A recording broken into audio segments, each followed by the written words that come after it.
की मनवादी आताताई शक्तियां उस संविधान को खत्म करके इस देश में सनातनी व्यवस्था को लागू करना चाहती हैं। 6,743 जातियों का बिखराव है। ये किसी को नीच बनाया वो नीच बन गया, किसी को ऊंच बनाया तो वो ऊंच बन गया। जो देश में भारतीय संविधान का उल्लंघन कर रहे हैं वो सबसे बड़े राष्ट्रवादी बनते हैं। आज इस देश में बहुजनों को ऊंच नीच और छोटे बड़े का भेद खत्म करके दलगत राजनीति से ऊपर उठ करके बाबा साहब का दिया हुआ सम्मान, संविधान और अधिकार बचाने के लिए एकजुट और एक राय होकर के एक मत होने की आवश्यकता है। और ये सिद्ध करने के बाद ये जानने की जरूरत है इस देश में प्रत्येक जीव जंतु और मानव कल्याण के लिए जिस महामानव ने एक सिस्टम दिया जिसको हम भारतीय संविधान कहते हैं, इस देश की मनवादी आताताई शक्तियां उस संविधान को खत्म करके इस देश में सनातनी व्यवस्था को लागू करना चाहती हैं। एक चैलेंज है इस देश के 90% बहुजन आबादी के सामने। इस चैलेंज को स्वीकार करने के लिए इस देश में जो संविधानवादी सामाजिक संगठन है उनकी एकजुटता आप लोगों को दिख रही है। और मैं आह्वान करता हूं कि हमारा विरोधी की सबसे बड़ी ताकत हमारा सामाजिक बिखराव है, क्योंकि वो मिसकन्वेंस करके कंफ्यूज करता है।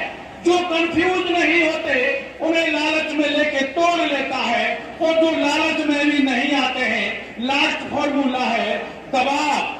दबाव का मतलब ईडी, सीबीआई और आईटी के द्वारा उन्हें दबाव में लेकर के अपनी बात कहलवाने के लिए मजबूर कर देता है। इसीलिए बाबा साहब के संघर्ष को, बाबा साहब को पढ़ने की जरूरत है। वो अकेले एक महामानव जो किसी से कंफ्यूज नहीं हुए, लालच में नहीं आए, दबाव में नहीं आए, 100 करोड़ से अधिक बहुजन आबादी के लिए उन्होंने एक सिस्टम देने का काम किया, उनको सम्मान, संविधान और अधिकार देने का काम किया। एक दूसरा चैलेंज है, वो चैलेंज इस बात का है एक महामानव का दिया हुआ सम्मान, संविधान, अधिकार ये 100 करोड़ से अधिक बहुजन आबादी नहीं बचा पा रही है। ये लाचार बन गई है क्योंकि इसमें 6,743 जातियों का बिखराव है। ये किसी को नीच बनाया वो नीच बन गया, किसी को ऊंच बनाया तो वो ऊंच बन गया, और किसी को वर्ग अधिकारी बनाया तो वो वर्ग अधिकारी बन गया। साथियों, आज इस देश में बहुजनों को ऊंच नीच और छोटे बड़े का भेद खत्म करके दलगत राजनीति से ऊपर उठ करके बाबा साहब का दिया हुआ सम्मान, संविधान और अधिकार बचाने के लिए एकजुट और एक राय होकर के एक मत होने की आवश्यकता है। नहीं तो वहीं पहुंचा दिए जाएंगे जहां से बाबा साहब डॉक्टर अम्बेडकर आपको उठा करके लाए थे। गुलाम और मधुआ मजदूर बना दिए जाओगे। एक बड़ा खतरा, बड़ा चैलेंज हमारे सामने है, और इस खतरे को टालने के लिए बाबा साहब रानी के पेट का ऑपरेशन करके चले गए। राजा रानी के पेट से नहीं, आपके वोट से बनता है। इसीलिए मैं आह्वान करता हूं इस देश के बहुजनों का कि जो संविधान विरोधी शक्तियों को हराने के लिए एक फारा खींचना पड़ेगा। एक तरफ वो शक्तियां हैं जो इस देश में बाबा साहब का दिया हुआ रोजी रोजगार, शिक्षा, सम्मान, संविधान, अधिकार को खत्म करना चाहती हैं। इसीलिए 90% मानवतावादी, संविधानवादी लोगों को बाबा साहब का दिया हुआ शिक्षा, सेवा, रोजी रोजगार, संविधान बचाने के लिए एकजुट और एक मत होने की आवश्यकता है। नहीं तो साथियों, मैंने देखा है इंडियन कॉन्स्टिट्यूशन का वायलेशन हो रहा है। एक ही भर्ती में एससी ओबीसी के पद को एनएफएस करके सामान्य से भर दिया जाता है। इस देश में लेकर भर्ती प्रक्रिया, आउटसोर्सिंग भर्ती प्रक्रिया, इस संविदा भर्ती प्रक्रिया, इस देश में निलीकरण, मतलब ये वायलेशन ऑफ इंडियन कॉन्स्टिट्यूशन, ये भारतीय संविधान का उल्लंघन है। जो देश में भारतीय संविधान का उल्लंघन कर रहे हैं वो सबसे बड़े राष्ट्रवादी बनते हैं।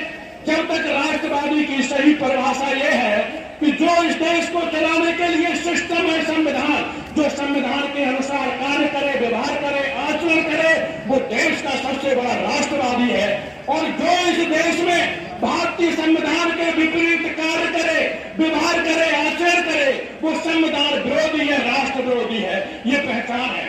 इसीलिए देश का जो अम्बेडकरवादी है वो सबसे बड़ा संविधानवादी है, जो संविधानवादी है वो देश का सबसे बड़ा राष्ट्रवादी है। इस देश का बहुजन सबसे बड़ा राष्ट्रवादी है। इसीलिए देश के बहुजनों, एकजुट और एक राय होकर के एक मत हो जाओ तो ये देश तुम्हारा होगा, देश के सारे प्रांत तुम्हारे होंगे।